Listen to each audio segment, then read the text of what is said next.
Untuk supaya lebih bisa memahami, di sini ada contoh soal, contoh penancangan penampang balok dengan tulangan tunggal. Ditetapkan atau dipilih mutu betonnya 25 MPa, mutu basanya 390 MPa, dan elastisitasnya 200.000 MPa.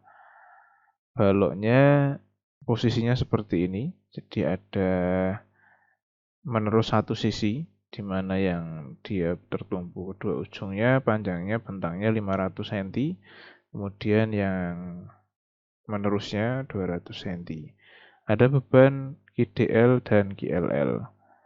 Beban mati DL berupa beban plat dan finishing diketahui 10,8 kN per meter. Beban hidupnya LL diketahui 7,5 kN per meter. Perintahnya, rancanglah balok tersebut dengan penulangannya, baik pada daerah momen negatif maupun momen positif. Kemudian buat detailing dan gambar penulangannya. Perkiraan dimensi balok dulu. Jadi untuk LAB 2000 mili, untuk LBC 5000 mili. Perkiraannya untuk LAB karena dia cantilever, jadi H lebih dari 2000 per 7 atau L per 7, ambillah 285. Kemudian LBC itu panjangnya 5000 dibagi 15 karena dia sistemnya menerus satu sisi, ketemu 333 mm. Digunakan tinggi balok yang seragam saja gitu. Jadi kan sebenarnya kebutuhannya beda. Untuk B dan BC itu dia kebutuhannya lebih besar karena bentangannya lebih besar. Digunakan tinggi balok seragam sepanjang ABC supaya lebih mudah. Jadi dibikin seragam saja semuanya, hanya H diambil nilai yang mewakili atau di atas keduanya tadi. Ambillah 400 mili. Lebar baloknya itu bisa dipilih antara setengah H sampai dengan 0,75 H. Dipilih B sebesar 250 mm. Kemudian dilanjutkan, jadi di sini kita sudah masuk ke tahapan asumsi awal dimensi ya.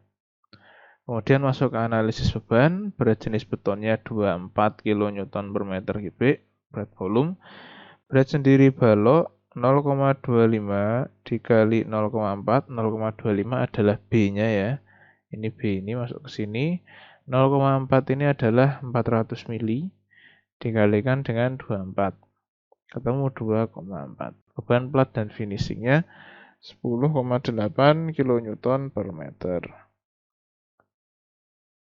Jadi beban matinya 2,4 plus 10,8 atau ketemu 13,2. Beban hidupnya 7,5 kN per meter. Kemudian beban terfaktor mengacu kombinasi beban. Jadi beban terfaktornya 1,2 D ditambah 1,6 L. Ketemulah 27,84 kN per meter. Jadi angka ini yang dipakai untuk analisis pembebanan. Analisis struktur diketahui RBV yang ini sama dengan 58464 kN.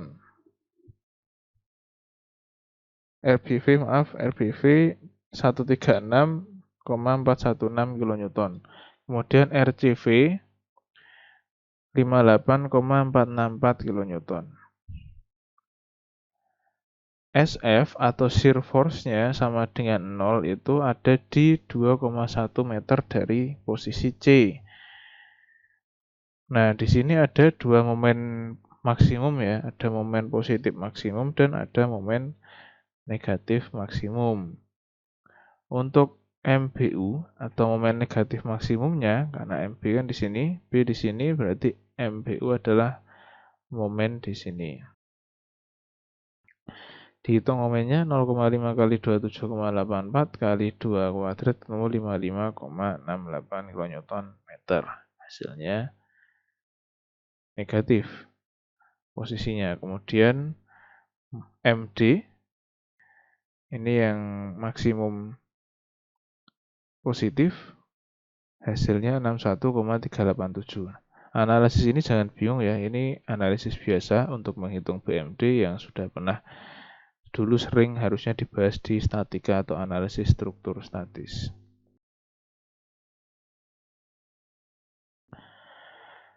Tinjauan kondisi regangan seimbang, setelah itu kita sudah punya momen, kita sudah punya penampang, kita sudah punya bahan. Nah, selanjutnya masuk ke prosedur penghitungan. Ini seperti yang sudah dibahas.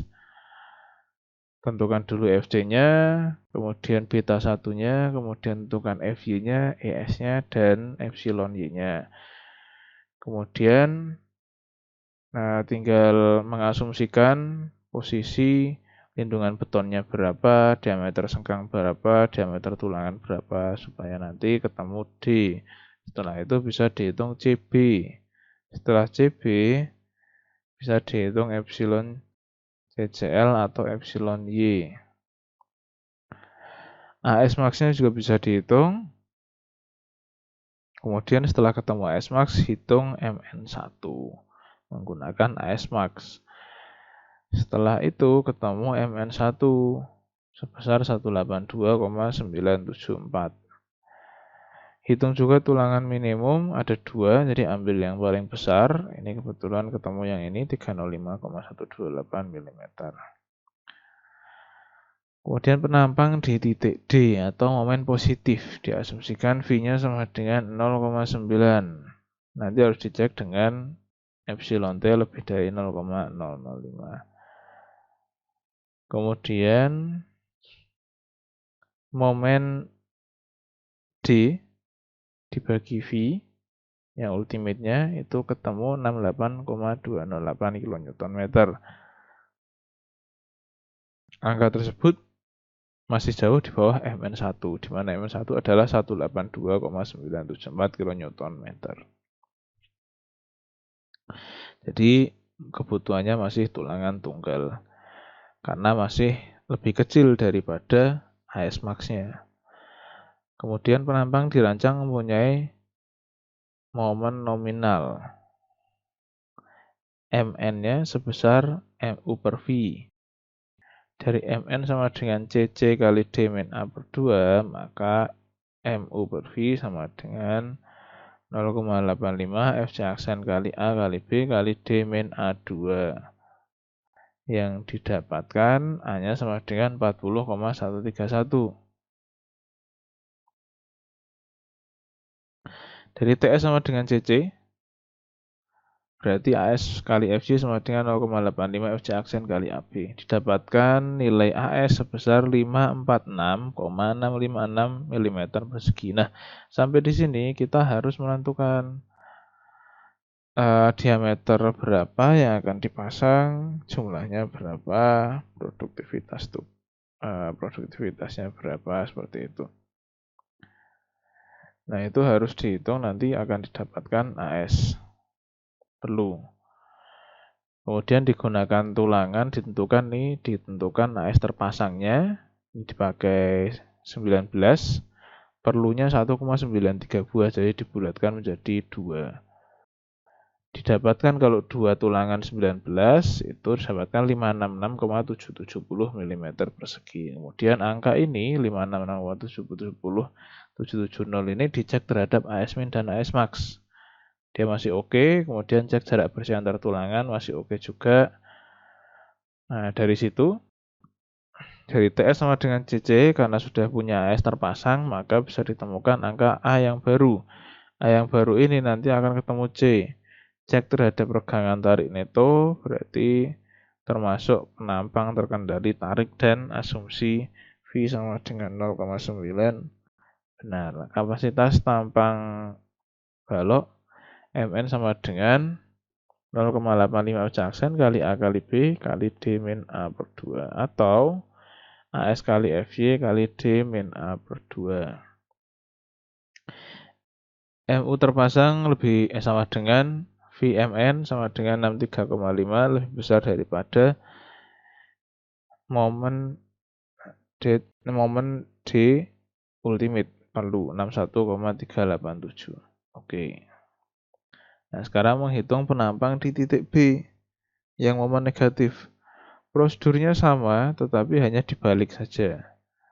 Nah, kemudian nanti akan ketemu seperti ini. Untuk yang potongan A, atau di sini posisinya, dia posisi tulangannya seperti ini ya. Tulangan D19 ada di atas, jumlahnya 2, kemudian yang bawah D12.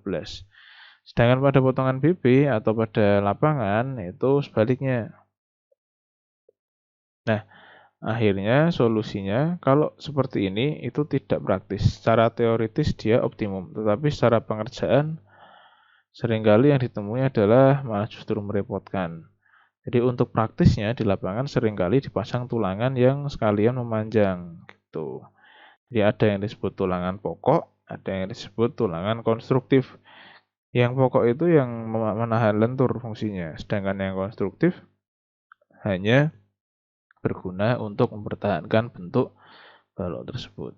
Tetapi pada intinya harus ditahan adalah pada tumpuan itu bagian atas, pada lapangan itu bagian bawah.